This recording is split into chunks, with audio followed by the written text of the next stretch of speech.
Hi, I'm Marie and this is a preview of my iris watercolor tutorial.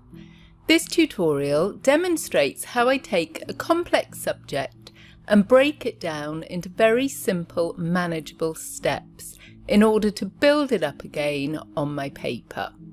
It's very satisfying to see this three-dimensional flower emerge from your paper as you tackle each task one at a time.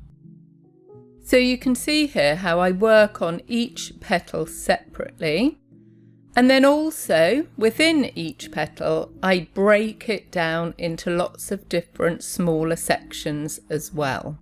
As there is so much going on within an iris petal, from the details to the varying colours and tonal values, and then also the shape of it with all its twists and turns and folds. So I take each of these elements separately and build, gently blending one section into the next to create the whole.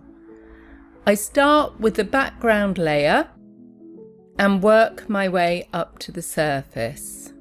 So this means that I lay down a wash of the base colour first, continually varying my tonal values in order to create the form and shape of the petal, making sure that I build in the contrast of the deep shadows and lighter or highlighted areas, all the while really taking notice of any slight colour shifts as well. And then once the form and shape of my petal is created, I then begin to add the details over the top. And these again will vary in tonal value or colour depending on where on the flower they are positioned.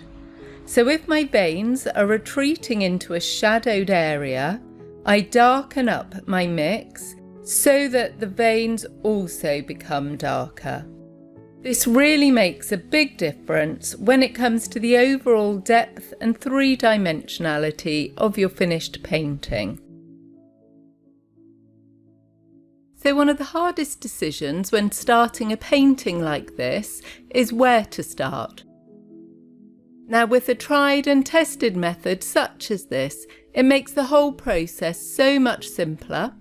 And it also means that you can achieve paintings that maybe previously you didn't think you could, or you didn't have the confidence to start.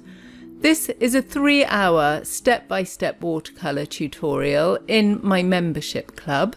If you're interested in painting the whole iris, the link is below where you'll find more information. If not, I hope that this video has given you some tips that you can take away and use in your own art practice. If you've enjoyed it, please remember to like and subscribe so that you don't miss my upcoming tips and technique videos. I also have a free peony tutorial.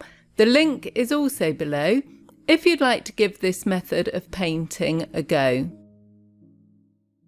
Thanks for watching and goodbye for now.